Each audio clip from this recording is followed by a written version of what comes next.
हम कक्षा 7 की पाठ्य पुस्तक वसंत में दिए गए पाठ 15 नीलकंठ रेखा चित्र के आगे का भाग पढ़ेंगे।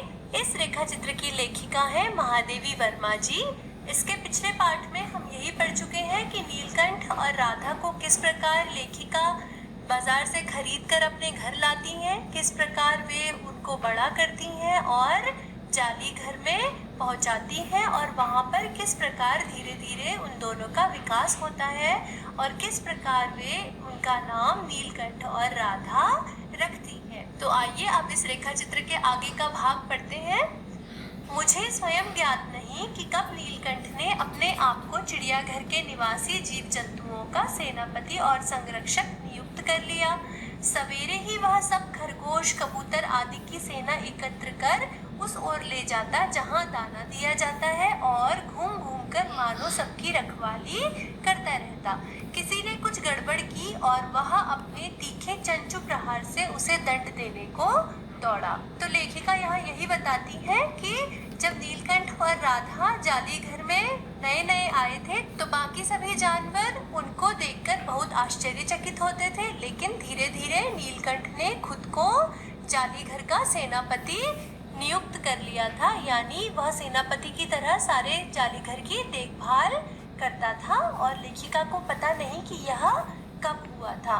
वह सवेरे ही सारे जानवरों को लेकर उस ओर जाता था जहाँ पर दाना दिया जाता है, वह सबकी रखवाली करता था और जो भी जानवर कुछ गड़बड़ करते थे या कुछ ऐसा काम करते थे जो कि उन्हें नहीं करना चाहिए पिंजरे के अंदर, तो वह अपनी तीखी यानी तेज और चंचू यानी चोंच से प्रहार करके उन जानवरों को दंड देता था जो कि अराजकता फैलाते थे या फिर जो कि कुछ गलत काम करते थे पिंजरे के अंदर। फिर आगे खरगोश के छोटे बच्चों को वह चोंच से उनके कान पकड़कर ऊपर उठा लेता था और जब तक वे आर्त क्रंदन न करने लगते उन्हें अधर में लटकाए रखता।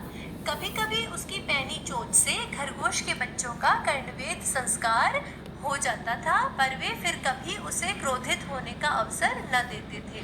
दंड विधान के समान ही उन जीव जंतुओं के प्रति उसका प्रेम भी असाधारण था। प्रायः वह मिट्टी में पंख फैलाकर बैठ जाता था और वे सब उसकी लंबी पूंछ और सघन पंखों में छुआ छुआल सा खेलते रहते थे।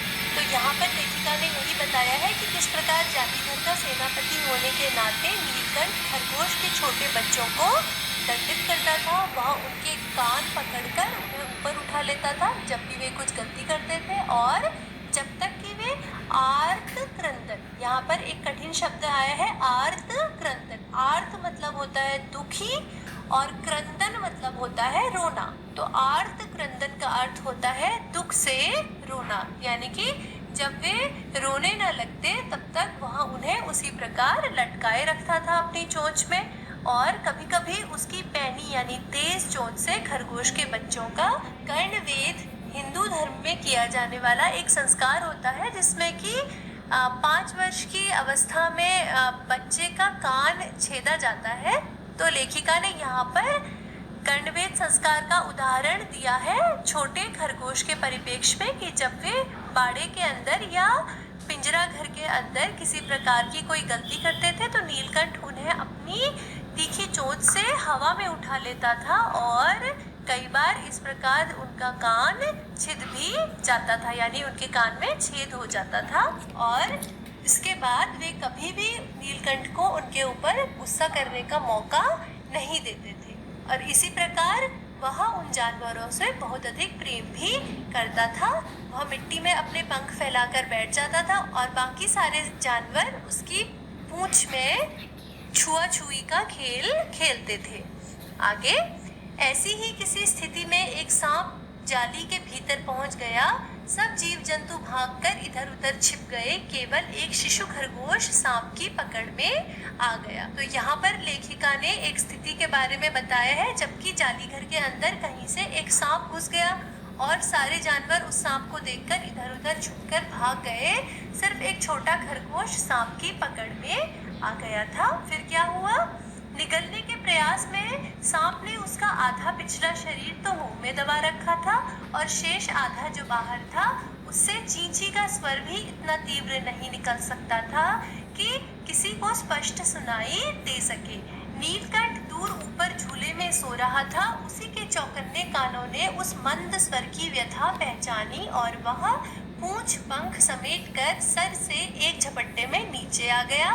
संभवतः अपनी सहज चेतना से ही उसने समझ लिया होगा कि सांप के फन पर चोंच मारने से खरगोश भी घायल हो सकता है। तो यहाँ पर लेखिका ने क्या बताया है कि सांप के मुंह में खरगोश का एक छोटा बच्चा आ गया। उसका पिछला शरीर सांप के मुंह में था और अपने मुख से वह इतने धीमे बोल रहा था कि उसका स्वर किसी को सुनाई भी नहीं पड़ सकता था, लेकिन उसका वह मंद स्वर केवल नीलकंठ ने सुन लिया, जो कि झूले पर सो रहा था। और उसका वह स्वर कानों में पड़ते ही वह झूले से उतर गया। और फिर आगे क्या हुआ कि उसने यह समझ लिया कि अगर वह सांप के फन पर प्रहार करेगा तो खरगोश को भी चोट लग सकती है।